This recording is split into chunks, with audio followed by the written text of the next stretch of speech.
গাইবান্ধার সুন্দরগঞ্জের হরিপুর থেকে কুড়িগ্রামের চিলমারি পর্যন্ত তিস্তা নদীর উপর নির্মাণ করা হচ্ছে তিস্তা সেতু। 1490 মিটার দীর্ঘ সেতুটিতে বসানো হয়েছে 31টি স্প্যান। পুরো সেতুর মূল অবকাঠামো এখন দৃশ্যমান।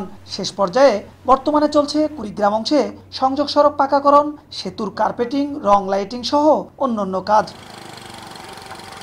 দীর্ঘদিনের স্বপ্ন বাস্তবায়ন হওয়ায় খুশি এলাকাবাসী। তারা জানান, সেতুর কারণে দুপাশে স্থায়ী ভাঙন প্রতিরোধ ব্যবস্থা নেয় বন্ধ হয়েছে ওই এলাকার নদী ভাঙন। সেতু চালুর পর কুড়িগ্রাম, উলিপুর, নাকেশ্বরী, ঘুরুঙ্গামারী, চিলমারির সঙ্গে সড়কপথে রাজধানীর দূরত্ব কমে আসবে প্রায় 135 কিলোমিটার।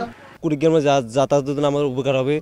সবচেয়ে বড় কথা হলো আমাদের বাণিজ্যের জন্য উপকার হবে। দুই জায়গার মানুষ এক হতে পারবো, সহজেই চলাচল করতে পারবো। সেতুর উভয় পাশে স্থায়ীভাবে নদী শাসন করা হয়েছে প্রায় 3.5 কিলোমিটার, আর সংযোগ সড়ক নির্মাণ করা হয়েছে 86 কিলোমিটার।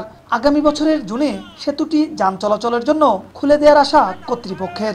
আমরা আশা করি যেগুলো সব কমপ্লিট করে আমরা 2025-এর জুনের মধ্যে এটা সাধারণ জনগণের চলাচলের জন্য আমরা উন্মুক্ত করে দিতে পারব। 2014 সালের 26 জানুয়ারি সেতুটির নির্মাণ কাজের উদ্বোধন করা হলেও কাজ শুরু হয় 2021 সালে।